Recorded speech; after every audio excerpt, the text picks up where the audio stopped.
Hello and welcome to Trusts and Estates Weekly. I had to take a beat there to remember which show I'm doing. It's Monday and it's 10 a.m. here on the West Coast and 1 p.m. on the East Coast. And it's 11 a.m. and 12 noon at Mountain and Central Time. And we're here every week to talk about issues related to estate planning and the management of trusts and estates, dealing with wills, and all of those topics, both from a personal financial planning standpoint and from the view of professionals who are either involved in these areas already or are considering getting involved in them in order to expand their practices and help more people. So today we're going to talk about which is the right estate planning device for you, a will or a trust. And I'm going to go ahead and jump right into things. Here we go. And slideshow, there it is. Okay. and here's our handy dandy PowerPoint and for Trust and Estates Weekly. And we'll go ahead here. Of course, the 3 pillars of fitness. For those of you who are longtime viewers of the show, you're familiar with this. For those of you who are new to the show, so this is a way of organizing our lives to do our best to make sure we're paying attention to the various aspects that we need to deal with. Okay, so will versus trust, choosing the right estate planning tool for you.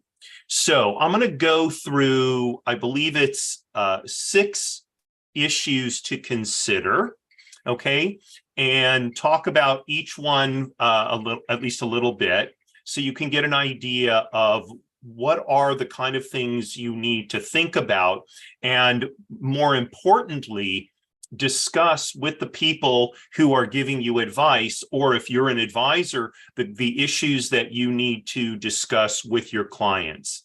So, as always, this is not intended to be direct advice for you. This is to give you some information so that you can deal with the professionals, your lawyer, your accountant, if you have a professional fiduciary you're working with, to make a more informed decision working with them.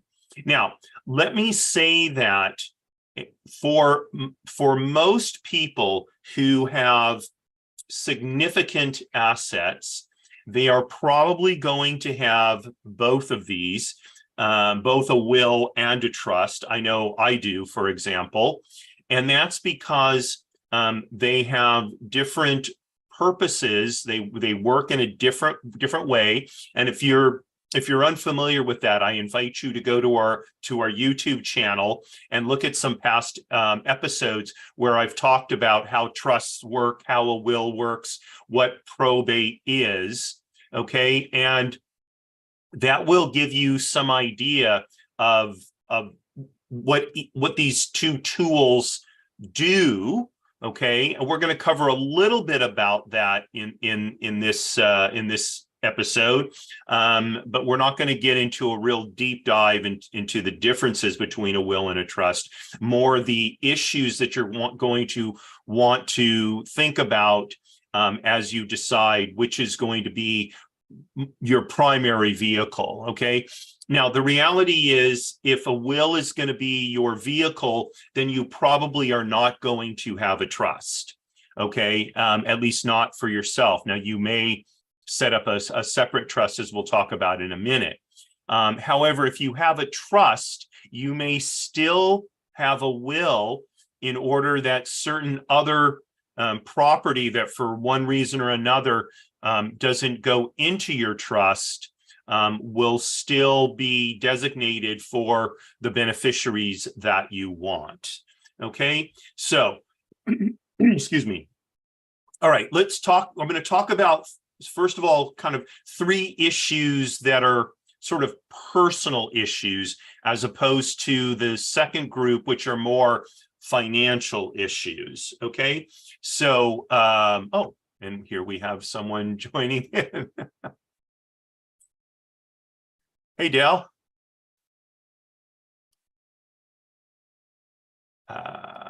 Oops, here we go.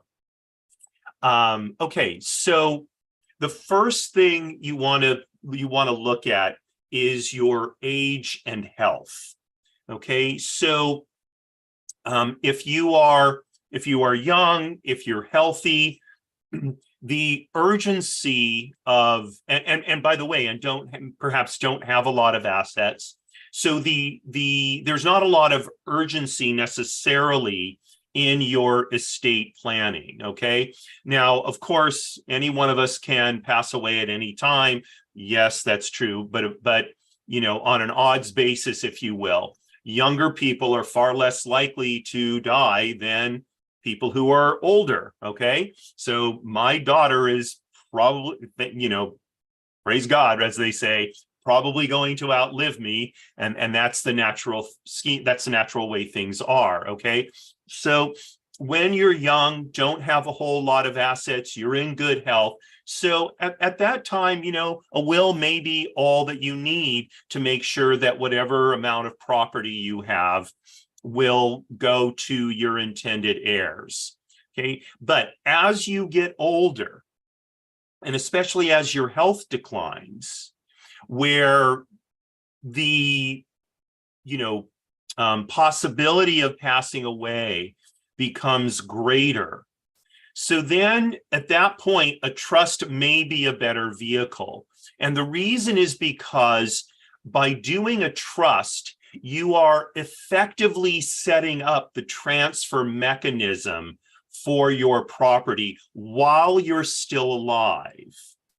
Okay. Keep in mind that a will does not go into effect until you die. Okay. And the person you appoint as your executor, or that the court appoints as your administrator, that person is going to have the responsibility to see that your wishes are carried out. Now, hopefully you'll choose someone that's going to do that in accordance with really what you want to have happen. But if there's any ambiguities in the will, so now because you've already died, your executor is going to have to do the best he can to resolve those ambiguities according to what he thinks you would have wanted. With a trust, all of that gets worked out while you're alive. Okay.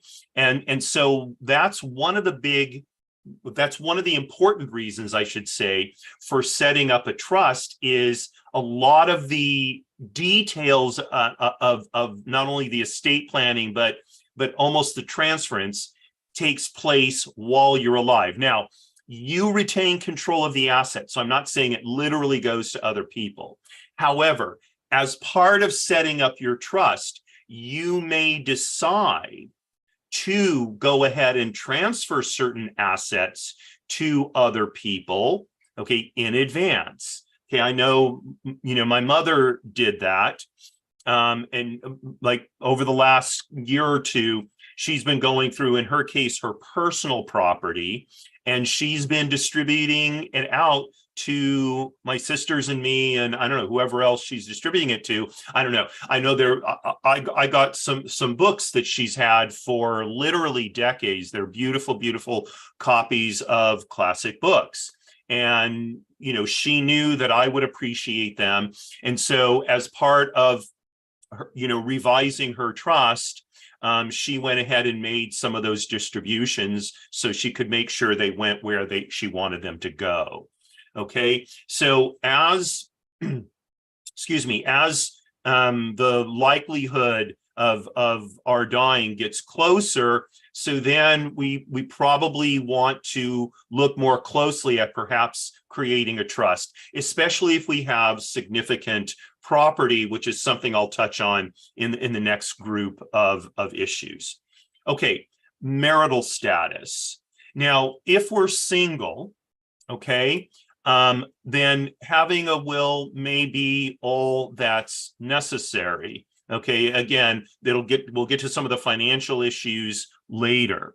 But if we're married, okay, wills just become more complex. So Are we going to have a situation where, depending on which spouse dies first, the will is going to transfer one spouse's property to the other, and then that spouse will do another will distributing the property to their heirs?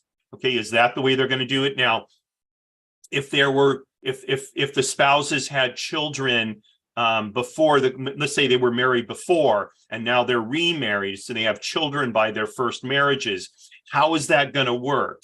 Right? Is that going to cause bad feelings between the surviving spouse and the children from the prior marriage? Okay, that's another issue.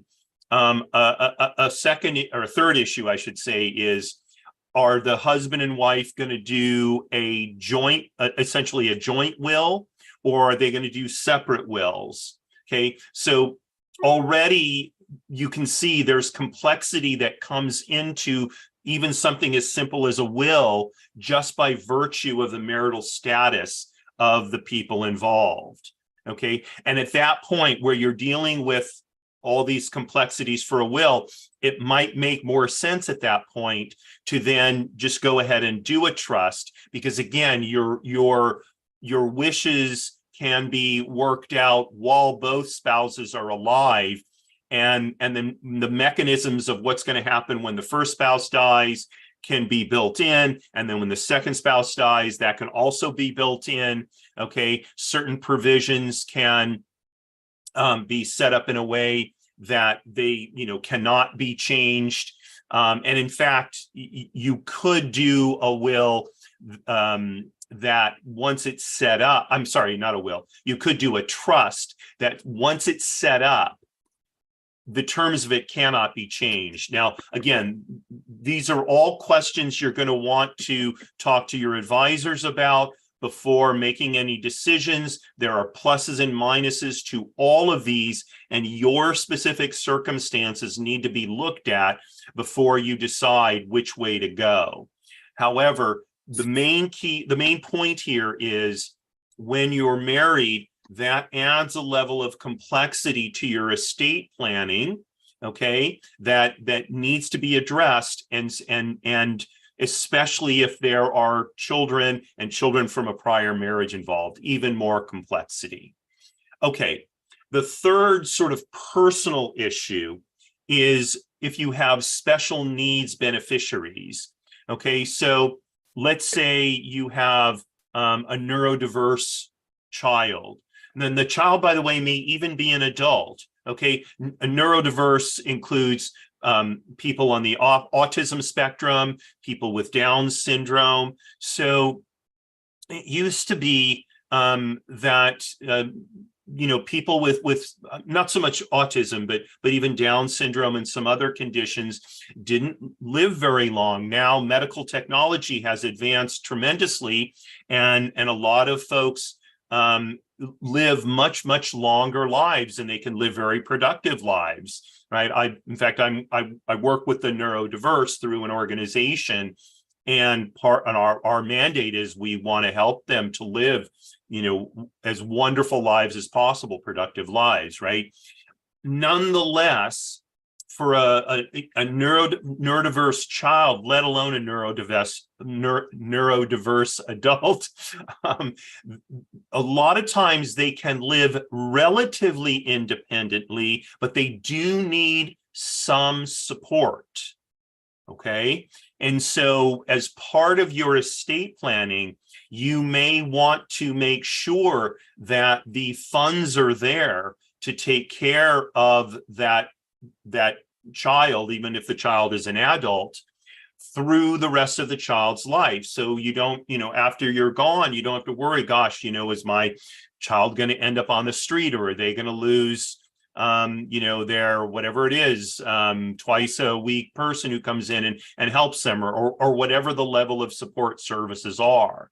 Okay, now one of the ways to do that it would be to make a bequest to them through a will, and that transfers money to them. Okay, but they may not be really able to handle their own finances, and so then what's going to happen if all of a sudden there's this lump sum of money there to help them, but how is it going to actually get set up to help them?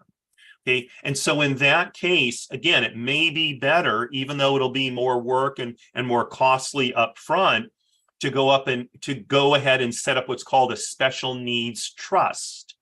Okay. And then you can appoint a trustee to that trust who can make sure that the goals of the trust are fulfilled even after you pass away. And if you do this while you're still alive, you can monitor what the trustee is doing, okay, and see, wow, is that trustee really taking care of things properly? And frankly, if they're not, as a trustor, you may be able to reserve the right to replace that trustee if they're not doing a proper job, right, while you're still alive. That's one of the big benefits, okay? So, in fact, I have a situation right now where someone set up a special needs trust, and the trustee is draining money from the trust, and we're trying to find out where is that money going, because from what the person is saying about how much of it is going to the beneficiary of the trust, the numbers don't add up. It appears that more than twice the money that the person is saying has been spent on the beneficiary has been taken out of the trust. So the concern is that the trustee has taken money for the trustee's benefit, not for the beneficiary's benefit, right? In this case, the trustor has died, but nonetheless, this is something that can be submitted for court review. And if the court sees that the trustee has breached the trustee's fiduciary obligation, so then the court can relieve that trustee of the trustee's responsibility and appoint someone else instead, and that trustee then would have basically two responsibilities. One would be to continue the management of the trust solely for the benefit of the beneficiary, but then also to do what can be done to recover the money that was taken that should not have been taken. Okay, so again, you can see once complexity comes in, then the consideration of using a trust as an estate planning tool becomes more important. Okay, all right, so those are the three what I call personal issues. Let's move on to now more of the financial issues. Okay, so again, which is better, a will or a trust, based on these more sort of financial, and you might call them legal issues too. Okay, so number one is, what is the size of the estate that you're dealing with? Okay, if you have, a car and maybe, a bank account and maybe a retirement account, and there's, $30,000-$40,000 in the retirement account. So a trust may not make sense because it does cost more to create a trust, and also to transfer all the assets and all of that, especially if you can't do it yourself. And because there are other ways to transfer assets. So here in California, a car if a car is going to be passed to a spouse, it doesn't have to go through probate. Okay, you can just go down to the DMV, show us a copy of the death certificate, and fill out the paperwork, and the car will be transferred. And I believe that's also true from a parent to a child. Okay, now these rules may vary from state to state. So just because California allows something doesn't mean any of the other 49 states do. Of course, that's something to check out. But in that case, you don't even need a will to transfer that asset. Okay, and bank accounts sometimes can be set up so with someone designated to receive the account upon death of the account holder. So again, you don't even need a will in that case. Okay, and then for whatever other assets there may be, a will may be perfectly fine for seeing to it that whatever personal property is left is distributed according to your wishes. Okay, and in fact, my newsletter that went out this morning, I talked about this issue of how do we ensure that our heirlooms and personal property go to their intended beneficiaries? This is a oft-time overlooked aspect of estate planning. People think about real estate, they think about, brokerage accounts, bank accounts, that kind of stuff. And they forget that oftentimes we have, well, okay, so for example, I mentioned a few minutes ago, the books that my mother had. So both my younger sister and I are bibliophiles. And I could imagine that, I don't think there would have been, but two bibliophiles, we both want these books that my mother has had for a good part of her life, right? It's a potential grounds for dispute. So by handling it up front, my mother, got rid of any potential conflict there. And so your will, if you have a small estate, the will may essentially just be a list of, my diamond engagement ring with the white gold setting and the pear-shaped diamond. This I want to go to this specific person, and make a very detailed list in your will, and so that way the executor knows exactly what goes to whom, and there's little if any room for conflict to arise. Okay, as an estate gets larger, okay, the desirability of using a trust becomes greater. So, a rule of thumb, and again, this is a rule of thumb, doesn't apply to everybody necessarily, but a rule of thumb here in California is if you own a house, you should have a trust, because you probably have sufficient equity in that house that having to go through probate will become, work, and it will become cost. Whereas if you set up the trust and spend the money to do that, sometimes as little as maybe just a couple $1,000s to maybe $3,000, $4,000, $5,000, you can avoid all the cost and hassle of going through probate, number one. And number two, if you have a sizable estate, especially if you have multiple beneficiaries, so then the trust will allow you, as we said before, to set things up while you're alive. And again, you will avoid potential conflict. And when there's a large estate, that increases the potential for conflict because there's more to fight over.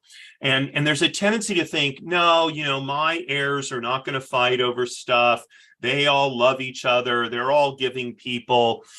Yeah, I don't mean to disparage, your relatives or whatever, but sometimes once the parent is gone or the person who owned the property is gone, the gloves come off.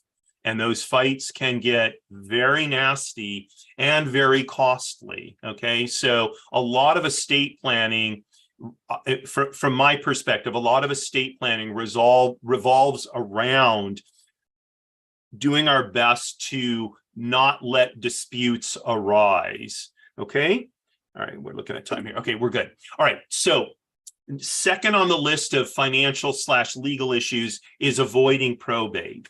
So a will has to go through probate as far as I know, all jurisdictions. Okay, certainly here in California, and in Alabama as well.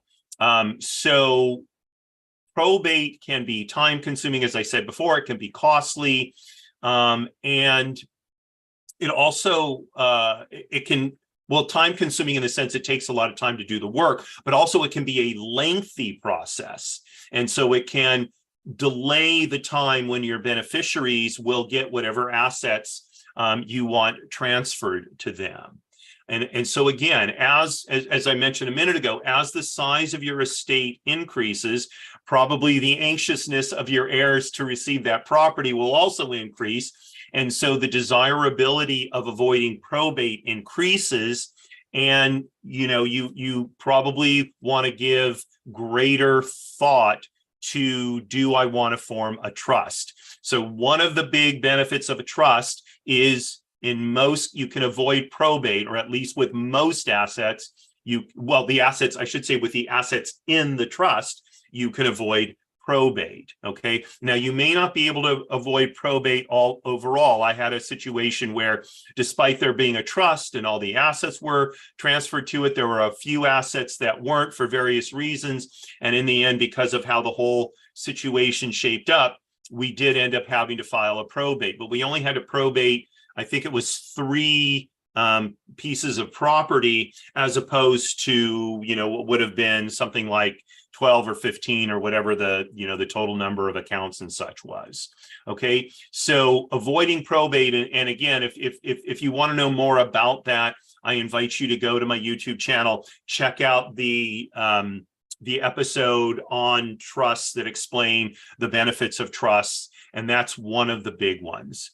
Okay, and the third financial/legal issue is using a trust may help you reduce estate taxes. Okay, so for most of us, especially right now, our estates are not big enough to be subject to estate taxes. And I did a show on this not too long ago. I think an estate has to be over, I believe it's $12.6 million before it's subject to estate taxes. But that limit drops at the end of next year. Okay, and I think it drops down to $3 or $4 million if memory serves. And so, assuming for the moment that the exemption does not get extended, many more people will find themselves paying estate taxes than has been the case for quite some time now. Okay, and given how much the stock market has gone up over the years, even though it's kind of wavered over the last couple of years, still overall the market has been way up. Real estate values have gone way up, even values of homes much higher now than they were a few years ago. So there's a lot more people who might have an estate with an overall value of $3 or $4 million than there were even a few years ago. And by the way, that's the gross value of the estate, meaning if you have a house that's worth, let's say, $1 million, but you have a $600,000 mortgage against it, for estate tax purposes, they're not looking at the equity of $400,000. They're looking at the gross value of the house, the $1 million.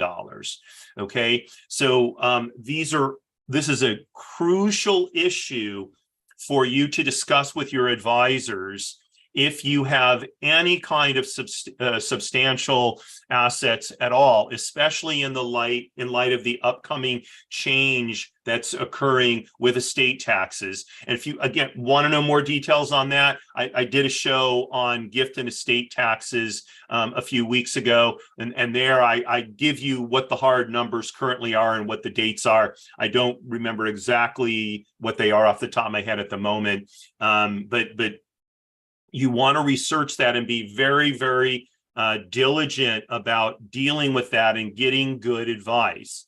Okay, estate tax rates are higher than income tax rates. Okay, and so they could substantially reduce what's available to go to your beneficiaries if your estate tax planning is not done well. Okay, so that's the third of these sort of financial legal issues. And that's the show for today. So if you want any help, you have any questions, you can see here on the screen where to get them. This information will be in the show notes as well. Feel free to send me an email, or if it's if it's something personal, but if it's a sort of a more general question that other people may benefit from knowing the answer, hey, just drop it into one of our social media sites, and I will respond to it. Or if I don't know the answer, I will get someone who's an expert in that area to respond and help you sort of clarify the picture for yourself. Okay, and here's all the legal stuff. Of course, going to go ahead and stop sharing my screen. And you can see my buddy Dell here. We've been friends since college, so for many years. It's nice to have you join me, Dell. Thanks for coming on onto the meeting. So that's what I've got for you today. I hope you found this useful. I spoke primarily from the standpoint of someone who's doing their estate plan, but of course, if you are someone who helps people with estate planning, so these are the kinds of issues that you're going to want to look at. I did not give a comprehensive list. There's simply not enough time to do that, number one. And number two, a comprehensive list will be different for each individual. So what I did is I highlight the 6 most common issues that come up in deciding which estate planning tool to use. And so as advisors, we need to keep in mind that we need to ask the questions of our clients that apply to their situation and really, dig as deeply as possible to make sure that we serve them well. Okay, so that, like I said, that's the show for today on Trust and Estates Weekly. Join me tomorrow at 11 a.m. Pacific time for my show, Business Lessons from the Military. We'll be continuing our discussion of Marine Corps warfighting doctrine. We're talking about the translation of that doctrine into how we run our businesses. And I think you will find, especially if you are in your own business, you'll find that useful. But if you're working for someone else too, I think you'll find these lessons very worthwhile. And then on Wednesday at 12:30 p.m. Pacific time is my show, People Making Money. And I'm going to take you through a simple process for eliminating your debts. So, a lot of people carry debt, unfortunately, especially credit card debt. And there are simple, effective ways to deal with it and get out of it. I know I went through the process myself when I was a younger man. I had a lot of debt from starting my first couple of businesses. And by the time I joined the Navy, I was essentially out of debt. So I'm going to take you through this step by step. And I think you will find that very, very useful. And again, if you are advising people, I think you will find this useful as well, even though it may not apply to you personally. So thanks for tuning in, and I appreciate it. If you're not a subscriber to our YouTube channel, please do consider subscribing. That way you'll get notified each time there's a new episode. And that way you'll never miss the kind of the information that we're generating. You'll never miss any of the interviews we do with what is shameless plugging, I guess, right? The interesting guests that I'm able to bring on the show. So wishing you a wonderful rest of the day, and look forward to seeing you tomorrow and Wednesday. Signing